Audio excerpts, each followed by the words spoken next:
Olá, eu sou a professora Esther e você está aqui no nosso canal A História e Seus Caminhos. Já se inscreveu? Vai lá, inscreva-se e você terá todos os nossos vídeos sempre em primeira mão, ok? Dê seu joinha, faça seu comentário, dê opiniões, será muito bem-vindo. E hoje nós vamos falar sobre a Era Pombalina ou a Era de Pombal. E quem foi essa pessoa e que era essa, né? Muito importante para a história do Brasil. Pelo menos no início, né? Então vamos lá? Sebastião José de Carvalho e Melo, né? É o nome do sujeito cujo título, Marquês de Pombal, ficou gravado para a história aí, né? E nós vamos saber aqui, antes de falar da Era Pombal, vamos falar aqui sobre esse Sebastião José de Carvalho e Melo, né? Algumas coisas sobre ele. Primeira coisa, diz aí, né, os estudos, as biografias, que ele era de uma família de advogados e estudiosos, letrados. Mas era nobre, mas de uma nobreza mais pobre, assim, né? Mais rural e mais pobre. Não é porque ser rural era pobre, mas era mais pobre. Ele também não era muito firme, assim, na juventude, não, sabe? Ele começou a estudar direito em Coimbra, não deu muito certo. Depois quis ser militar, também não deu muito certo. Aí, vamos fazer uma fofoca. Hora de fofocas da história. Acho que eu vou instituir o momento fofocas da história nas nossas aulas. Dizem aí que Pombal, quando ele se casou pela primeira vez, ele casou com uma nobre. E foi exatamente por isso que ele atingiu aí alguns cargos importantes. Mas a fofoca é o seguinte: dizem que a primeira esposa de Pombal, ele a raptou. Ela era viúva. Na época, os casamentos que não eram adequados, né, não eram muito aceitos, os jovens cometiam esses arrufos, né, e ele a raptou. E nesse processo de rapto, né, ela era muito rica, a família dela aceitou, a família dele não. E exatamente por conta dessa aceitação, o Sebastião foi mandado como embaixador de Portugal para a Inglaterra. Né? Inclusive, na Inglaterra, essa primeira esposa dele falece. E depois ele vai ser embaixador na Áustria, né? Que é lá onde ele casa novamente. Mas é interessante a gente observar aí que quando o Pombal está na Inglaterra como embaixador, ele assumiu uma postura de muito estudioso. Ele passou a observar a Inglaterra em todas as suas formas e analisar também os acordos que a Inglaterra tinha com Portugal. Ele percebeu aí nesses acordos que a Inglaterra sempre levava mais vantagem. Ele já começou a desconfiar, né, daquela relação, daqueles acordos feitos antes e fazia severas críticas também ao governo de Portugal, ao rei, que era Dom João V, né? Fazia uma espécie de oposição mesmo como embaixador. É bom lembrar que nesse período vivia-se aí o movimento iluminista, né? Então, Pombal vai muito nessa ideia aí. Ele tanto estuda os movimentos, o desenvolvimento, as coisas da Inglaterra, quanto também estuda o movimento iluminista. E é muito importante observar aí que realmente esses acordos entre Portugal e Inglaterra abriu assim Portugal para os ingleses. Os ingleses passaram a frequentar os postos de Portugal, os locais, a cidade de Lisboa. Por quê? Portugal era dono de muitas colônias, tinha muita riqueza, mas estava administrando muito mal, né? E os ingleses, muito espertos em seu comércio, em sua navegação, passaram ali a tirar proveito disso. Dizem até que Pombal achava que era arriscado e que por pouco a Inglaterra não ia ficar com alguma colônia de Portugal, principalmente o Brasil, que nessa época explorava ouro, né? Há um comentário até maldoso que diz o seguinte, um relato, né, da época, um sujeito diz que em Lisboa, num dia assim, de sol, o que mais se via na rua eram pobres, cachorros e ingleses, porque muita pessoa também, né, as pessoas comuns também não gostam muito aí da presença do estrangeiro na sua terra. O fato é que tava uma farra, os ingleses entrando nos negócios, aproveitando disso. Bom, então esse Dom João V, em 1750, vem a falecer e sobe ao trono, né, seu filho Dom José I, terceiro filho do seu casamento aí, que também Dom João V era cheio das coisas, né? Mas não vamos comentar, não vamos fofocar sobre Dom João V. E no que Dom José sobe ao trono, ele busca Pombal de volta e o quer entre os seus ministros, porque uma vez que ele percebeu que Portugal não ia bem e precisava de dar uma reajustada, então ele vai buscar pessoas que pensavam sobre Portugal e que defendiam Portugal, né? E como que estava a situação de Portugal, então, quando Dom José assume aí em 1750? Apesar de ter tido até uma melhorazinha, né, na questão ali econômica, mas não era nada melhora não, era bem uma crise bem difícil. Por exemplo, Portugal era uma pequena nação, pequeno, né?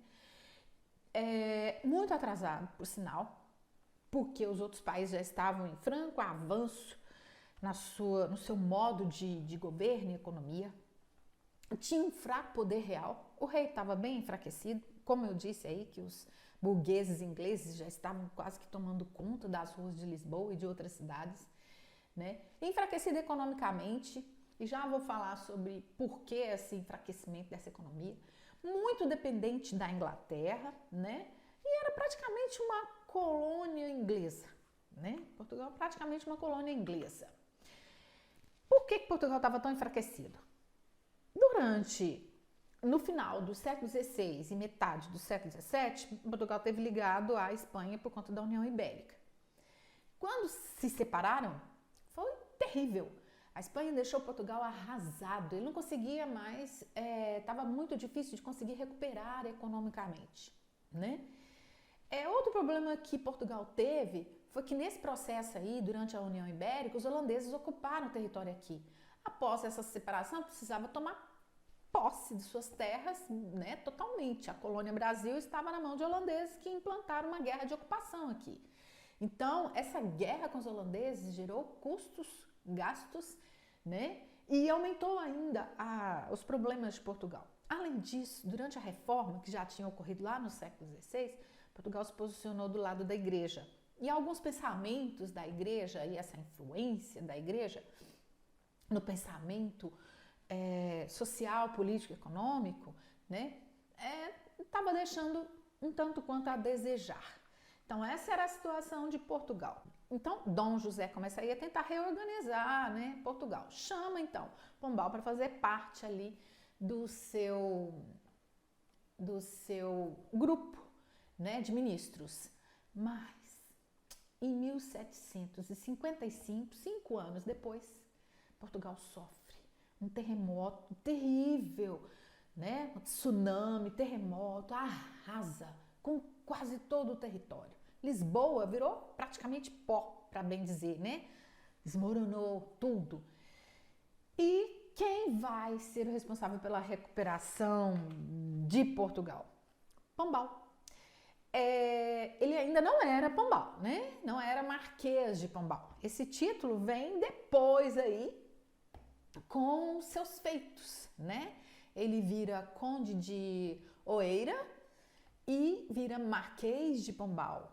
Já era primeiro-ministro, então, é nomeado primeiro-ministro. Então, ele toma conta e faz realmente uma recuperação urbanística, né? Tanto de Lisboa quanto de outras coisas. E Pombal estava aí com um projeto de melhorar Portugal, né? Porém, não era uma coisa fácil, porque para montar o seu projeto, Pombal precisava conter os privilégios da nobreza, ele precisava conter a interferência da igreja na educação, precisava também conter a influência da Santa Inquisição, né, naquela influência que tinha ali no domínio. Dom José estava bem afim que ele fizesse tudo isso mesmo, né? Precisava melhorar a economia, porque, né, esse é o carro-chefe aí, e incentivar a educação, né? E que ele fez isso também, incentivou a educação, né, conhecimento literário, conhecimento científico. Mas é importante lembrar uma coisa aqui sobre Pombal, sobre o Marquês de Pombal. Porque todas essas ideias que ele estava tentando colocar em Portugal, valia-se do movimento iluminista. Porém, o sujeito ele era da nobreza. Né? Outra coisa, Portugal desenvolvia práticas mercantilistas há muito tempo. Até que Pombal tinha observado que esse mercantilismo era o mais atrasado de todos, porque já tinha ocorrido aí uma evolução nos outros países vizinhos. Enquanto os outros países vizinhos já estavam dentro de um processo de concorrência, Portugal ainda estava no processo de exploração de suas colônias, né? Então, olha só, Pombal é nobre, Portugal tem um regime absolutista, uma prática econômica mercantilista, né? E como é que vai ser isso, então? Dentro do movimento iluminista, a gente sabe que existiram os ilustrados, os despóticos, os governantes, né? Ilustrados e despóticos. E eu vou deixar um card aqui, caso você queira voltar no vídeo sobre iluminismo, fique à vontade, né? Para você relembrar isso aí. Mesmo com toda essa diferença, né? Pombal levou adiante, né? E implantou seu projeto. E não se deu muito mal, não. Até conseguiu melhorar bastante a situação de Portugal. Mas para fazer isso tudo, era necessário mexer também nos processos que ocorriam na colônia, né? Eu disse antes que havia uma má gestão, né? Um rei fraco com Dom João V, né? Uma gestão fraca, e isso já vinha de antes também.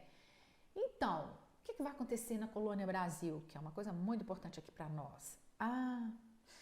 Primeiro vamos ver como é que estava a colônia, né? É importante saber para ver o que foi que Pombal implantou aqui. Primeira coisa, sonegação de impostos era o que corria na colônia Brasil. Todos os colonos que aqui viviam correndo, se disfarçando, tentando fugir do pagamento dos impostos que achavam e consideravam, e realmente era, né, imposto pela metrópole, tá? Tudo que era possível fazer. Lembra que eu disse que os ingleses estavam dominando lá em Portugal? Então, eles também estavam dominando aqui. Mas você vai falar assim, mas muito estranho isso, pois não existiu o pacto comercial, o exclusivismo comercial entre Portugal e a colônia? Sim. O que os ingleses faziam? Eles contratavam portugueses, pagavam para portugueses virem fazer negócio aqui. Então, né, era melhor fazer o negócio aí de contrabando também com os ingleses, né, que mandavam seus agentes. A colônia também passava por um processo de declínio da mineração. Né? O comércio ilegal era uma coisa assim que mais acontecia. Não tinha fiscalização. Tinha, mas não se fazia direito. É sempre aquela história, né? Corrupção, né? Estava ali implantada. E existia também um processo de mineração irregular, que fazia com que Portugal perdesse bastante aí nessa mineração irregular. Além disso, os abusos por parte das lideranças, né? Um vício que as lideranças, né, têm aqui nessa terra Brasil, desse seu período de colônia. Então, quais serão as providências de Pombal para melhorar isso? Primeira coisa, vai observar aí, vai dizer, olha, essas capitanias que já não deram certo mesmo, nós vamos extinguir esse sistema. Acabou. Não tem mais capitania hereditária, não vamos mais dar título para ninguém cuidar de terra aí. E as poucas que tinham sobrado, ele falou, passa para o nosso controle. Eu mando administradores aqui de Portugal para cuidar aí. Uma coisa séria, né? Para o comércio, ele observou que tinha uma certa região que os jesuítas usavam bastante o trabalho dos indígenas, né? Ali na região do Grão-Pará. Criou uma companhia de comércio, né? A Companhia Geral do Grão-Pará, onde mandava comerciante português. Essa companhia vinha, fazia o negócio, né, com os nativos com os colonos que aqui estavam e tirava aí um pouco do poder dos jesuítas, principalmente no poder de comércio. Coisa importante, transferiu a capital da colônia, que estava em Salvador, para o Rio de Janeiro. Para quê? Controlar melhor o trânsito aí da mineração, o envio do ouro para Portugal, né? Na região das minas de ouro, ele observou, tinha um trânsito ali de ouro em pó, proibiu. Não pode mais ficar carregando ouro em pó, porque era muito fácil de roubar. Disfarçava o ouro em grãos ou em outras coisas e roubava. Proibiu o ouro em pó e exigiu a fundição desse ouro em barras, né? Era obrigatório ter aí o selo. Já existia isso, mas ele aumentou a fiscalização, exigindo que isso perpetuasse, né? E fez uma coisa também na região das minas, para manter esse controle. Ele desenvolveu um sistema de imposto chamado derrama.